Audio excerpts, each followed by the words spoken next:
നിങ്ങളുടെ ഒരു short tempered ആയിട്ടുള്ള ഒരു സുഹൃത്ത് ഒരു ബേബി ഷോപ്പ് തുടങ്ങാൻ തീരുമാനിക്കുകയാണ്.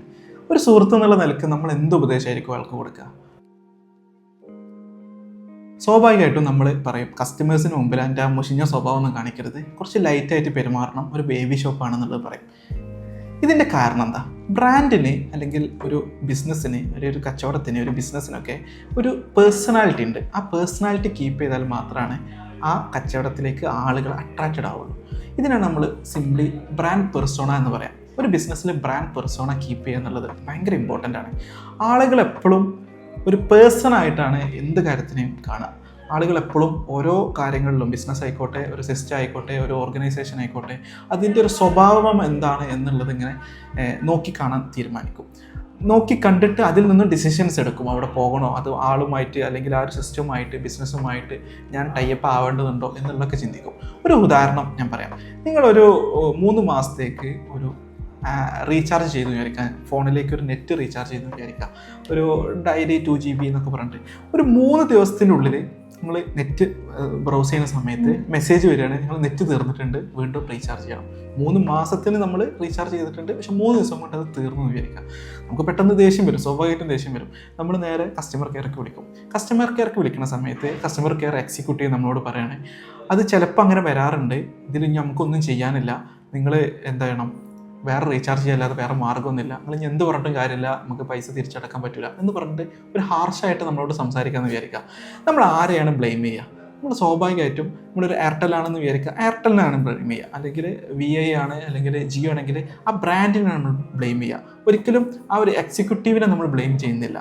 ശരിക്കും അവിടെ ഒരു മിസ്റ്റേക്ക് വരുത്തിയത്, നമ്മളോട് മോശമായിട്ട് പെരുമാറിയത് ആ ഒരു എക്സിക്യൂട്ടീവ് ആണെങ്കിലും നമ്മൾ ബ്ലെയിം ചെയ്യുന്നത് ആ ഒരു ബ്രാൻഡിനെയാണ്. അപ്പോൾ ബ്രാൻഡിന് ഇറ്റ് സെൽഫ് ഒരു പേഴ്സണാലിറ്റി ഉണ്ട്. ആ പേഴ്സണാലിറ്റി ആളുകൾ മനസ്സിലാക്കുന്നത് ആ ബ്രാൻഡുമായി ചുറ്റിപ്പറ്റിയിട്ടുള്ള സിസ്റ്റംസ് ആണ്. അത് ആളുകളായിരിക്കാം, നമ്മൾ കൊടുക്കുന്ന അഡ്വർടൈസ്മെൻ്റ് ആയിരിക്കാം, ഇങ്ങനെ പല കാര്യങ്ങളുണ്ട്. ഈ ബ്രാൻഡ് പെർസോണ നമ്മൾ ആഡ്സിൽ വരുമ്പോഴും നമ്മൾ നോക്കേണ്ടതുണ്ട്, നേരത്തെ പറഞ്ഞ പോലെ. അതേപോലെ തന്നെ പീപ്പിൾസിനെ നോക്കേണ്ടതുണ്ട്. ആഡ്സിൽ വരുന്ന സമയത്ത് നമുക്ക് കൃത്യമായിട്ടൊരു ഐഡിയ നമ്മൾ ഉണ്ടാവണം. ആഡ്സ് എന്ന് പറയുമ്പോൾ പോസ്റ്റർ ആയിക്കോട്ടെ, അല്ലെങ്കിൽ ഒരു വീഡിയോ ആയിക്കോട്ടെ, നമ്മളുടെ ടാർഗറ്റ് ഓഡിയൻസിനോട് സംസാരിക്കണം ഒരു വീഡിയോ രൂപത്തിൽ, അല്ലെങ്കിൽ ഒരു പോസ്റ്റർ രൂപത്തിൽ, ഒരു അഡ്വർടൈസ്മെൻറ്റ് രൂപത്തിലൊക്കെ. അപ്പോൾ നമ്മൾ ഈ നേരത്തെ പറഞ്ഞിട്ടുള്ള നമ്മളുടെ പേഴ്സണാലിറ്റി എന്താണെന്നുള്ളത് ഡിഫൈൻ ചെയ്തതിന് ശേഷം മാത്രം ആ പേഴ്സണാലിറ്റിയിൽ നിന്നുകൊണ്ട് നമ്മൾ ആ ആഡ് പ്ലാൻ ചെയ്യണം, നമ്മൾ ഡിസൈൻ ചെയ്യണം. അതേപോലെ തന്നെ സ്റ്റാഫ്സിന് എടുക്കുന്നിടത്തും ഈ ഒരു സംഗതി ഉണ്ട്. ഒരു സ്റ്റാഫ് നമ്മളുടെ ബിസിനസ്സിൻ്റെ, ബ്രാൻഡിൻ്റെ ഭാഗമായിട്ട് മാറുന്ന സമയത്ത് ആ സ്റ്റാഫിൻ്റെ പേഴ്സണാലിറ്റിയൊക്കെ മാറ്റി വെച്ചിട്ട് ബ്രാൻഡിൻ്റെ പേഴ്സണാലിറ്റിയിലേക്ക് കടന്നു വരേണ്ടതുണ്ട്. ഒരു കോട്ട് ഇടുന്ന പോലെ, അല്ലെങ്കിൽ ഒരു മുഖംമൂടി ഇടുന്ന പോലെ പിന്നീട് ആളുകൾ നമ്മളെ കാണുന്നത്, നമ്മളെ സ്റ്റാഫ്സിനെ കാണുന്നത് നമ്മളുടെ ബ്രാൻഡായിട്ടാണ്, ബിസിനസ്സായിട്ടാണ്.